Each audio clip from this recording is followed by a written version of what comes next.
Hey, welcome to Graphic Policy Television GPTV. I'm Brett, and my hands is Einstein, a really interesting graphic novel that goes through the life of Einstein. It's written by Jim Ottaviani and then art by Jerel Dye with coloring by Alison Acton.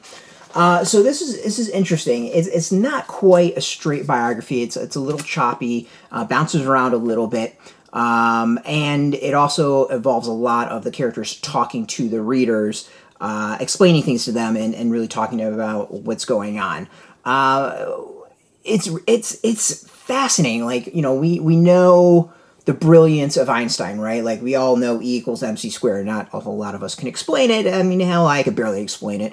But we know this man revolutionized so much in our lives and had an impact on so much. Like, what he theorized and came up with, and there's things that he theorized that, you know, is being proven today. Like, stuff, as it says at one point, like, even his mistakes and where he doubted himself, he wound up being right.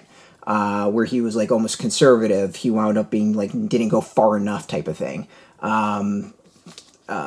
So it's really interesting is that we get to see this back and forth. We get to see him kind of building off these ideas and his obsession and his growth and his really thinking things through, but also the reaction to a lot of that. Man was hated for multiple reasons. One, him just being Jewish. This is the 1930s. Anti-Semitism's on the rise. World War II. All that. Like, he was hated for being Jewish. There's one point of, like, a professor talking about him in Germany, and the lesson is talk about his theories, do not mention the name. But on top of that, like, he was challenging a lot of people at the time, and he comes across like he's not smooth when it comes to that. He was very disliked. However, those that were with him that worked on these theories that he would go back and forth with and kind of, like, debate and come up with these ideas, they loved him. So it really kind of came down to a very polarizing character and person, in that people seem to either love or hate him. Now, what I think is really interesting in this is it dives into his personal life. Dude was a dick. I have no idea of how horrible he was towards women, that he really couldn't keep it in his pants. He just kind of hopped from women to women to women. You know, I always kind of got the impression that, you know, if he was alive today, they would probably say that he was somewhere, like, on the spectrum or something like that. But, like, no, he was just kind of a sexist douche. His first wife, he got her pregnant and didn't even know his daughter. We don't know. Reading up after that to just, like, I'm like, did I miss something? It's like, we actually don't know her name. We don't know what happened to her. From what I can tell, like, he never met her. He has no idea what she looks like. Like, he was just a complete dick.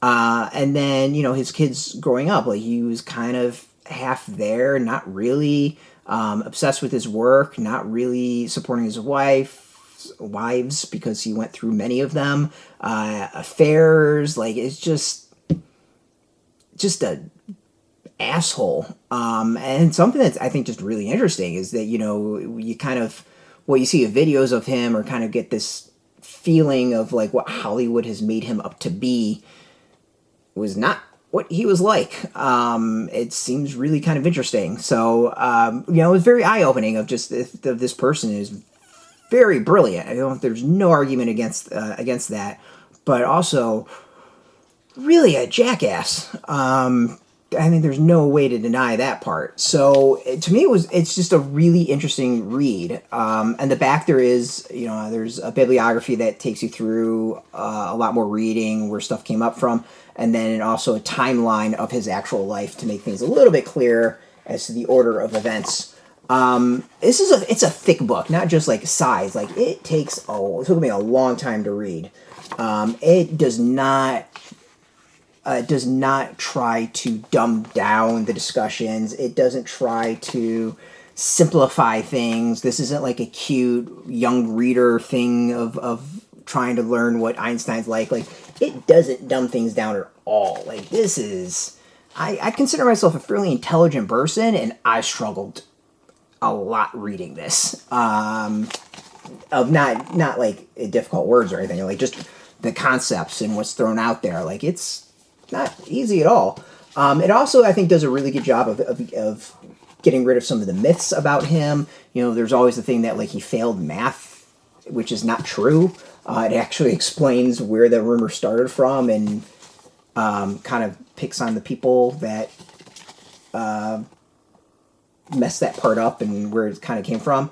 The art I like it's good. It's kind of, it's weird in that it like reflects the time in a way, if that makes sense. You know, it's not kind of modern style. Like there's something that kind of feels like an olden picture, which is kind of cool. The coloring is very browns and grays, and you know, it's drab, and it's, you know, it's the kind of the colors of the time. I'm not expecting neon. But, you know, where that coloring is used, like the brighter colors, it gets really interesting. Like there's a violin that he uses a lot in his thought patterns to come up with stuff, and just his thoughts in general. Yeah, actually, this is a good spread that kind of does it. You can kind of see his thoughts here, and like these blues. And on this page, there's the violin that comes up. Actually, on the back is actually perfect. That shows it off, and that really does kind of juxtapose with like the browns and the grays and the drab coloring.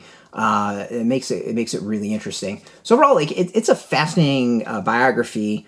You know, definitely a solid introduction. I actually think it's very adult focused. I don't think it's for kids. I think they actually think it's too thick, if that makes sense, and what it presents as far as like the theories and the ideas and he himself.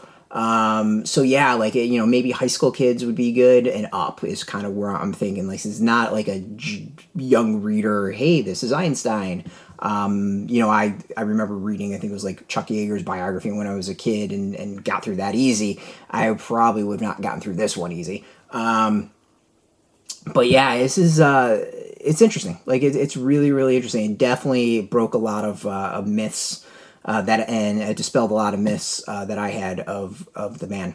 So really, it's fantastic. It's a really great biography. I highly recommend this. Out now. You can go get this in shops. We got a link beneath this video. Put in your zip code to tell the comic shops near you. No shop, no problem. We do have some of the links where you can purchase your own. There'll be affiliate links, so we to get a small percentage. By doing that, you'll support our site. I want to thank First Second for hooking us up with the review copy, and of course, thank you all for watching. If you are into comics, if you're into graphic novels, check us out every single day at graphicpolicy.com. We're on Twitter, Facebook, YouTube, Tumblr, Instagram, TikTok, all at Graphic Policy, keeping it nice and consistent. Until next time, keep reading those comics, and keep it geeky.